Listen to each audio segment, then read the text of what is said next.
Om Swastiastu.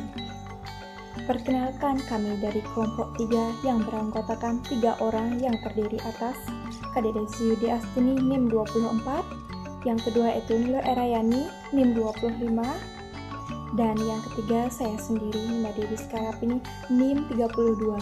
Di sini kami akan memaparkan yaitu tentang makna cara membuat kuangen.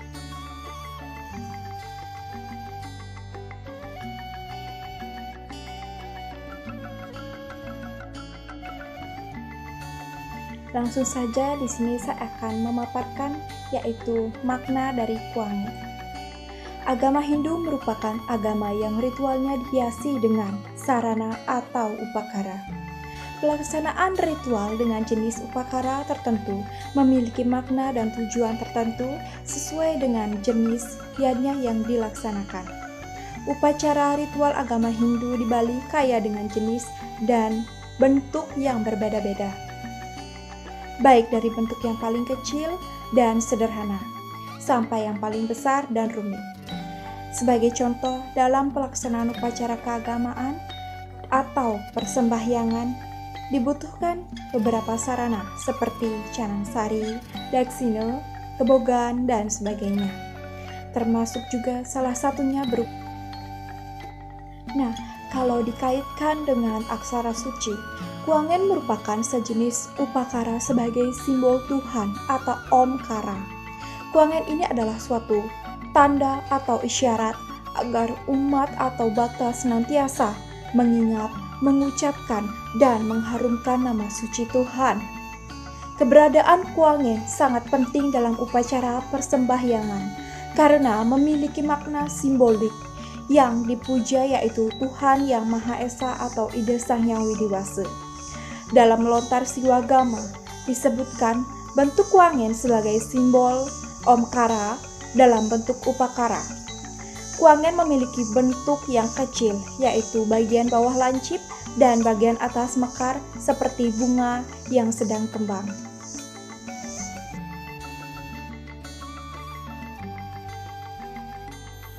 Unsur-unsur kuangen. Yang pertama, kojong. Biasanya dibuat dari daun pisang yang dibuat sedemikian rupa sehingga berbentuk kojong.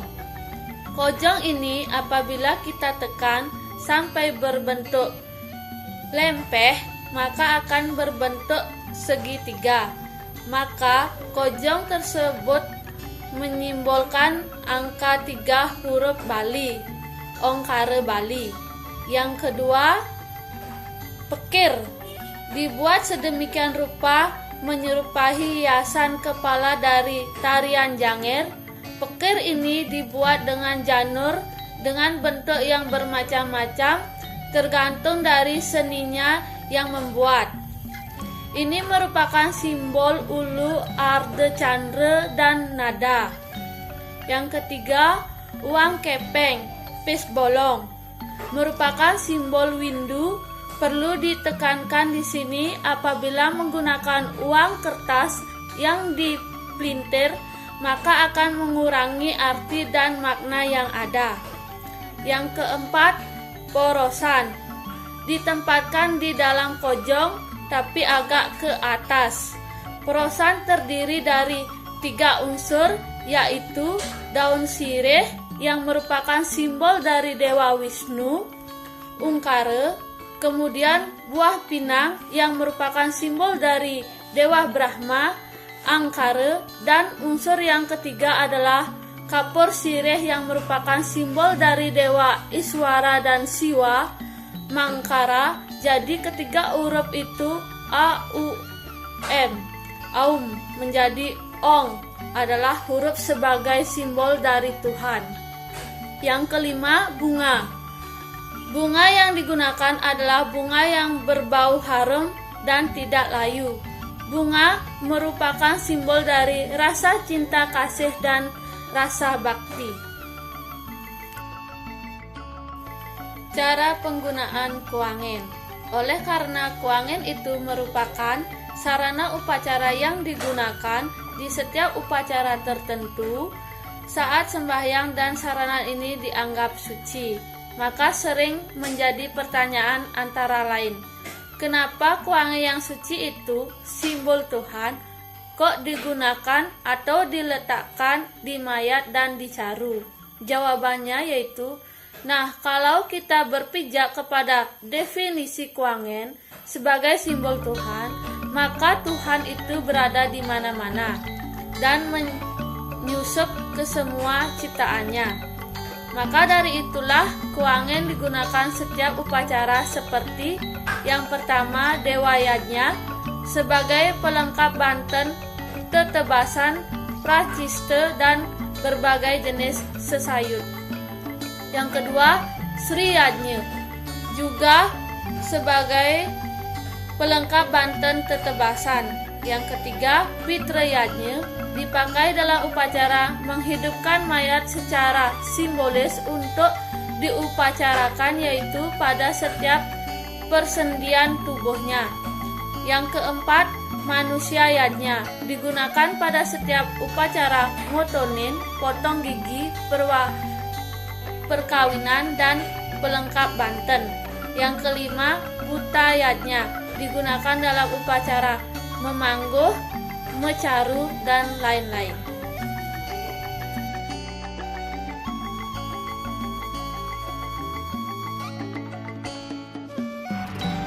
Cara penggunaan kuangen di saat sembahyang. Secara kenyataannya di sana sembahyang ada bermacam-macam cara penggunaan kuangen, terutama di posisinya. Ada yang uang kepeng sebagai mukanya atau depannya. Ada yang menghadap ke depan, ada juga yang menghadap ke kiri atau ke kanan. Ada pula yang menghadap ke belakang atau menghadap ke orang yang sembahyang. Lalu muncul berbagai pernyataan atau penafsiran. Maka di sini menurut Lontar Paniti Gama Tirta Pawitra, cara penggunaan kuangen yang benar yaitu uang kepengnya menghadap ke belakang atau menghadap ke orang yang sembahyang. Itu merupakan cara penggunaan kuangen yang benar.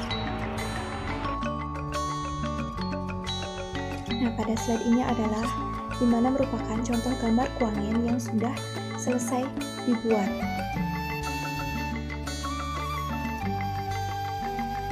Baik, sekian yang dapat kami paparkan tentang makna dari cara membuat kuangen. Jika terdapat kesalahan maupun kekurangan, baik yang disengaja maupun tidak disengaja, kami mohon maaf. Akhir kata kami tutup dengan Parama Santi. Om Santi Santi Santi Om.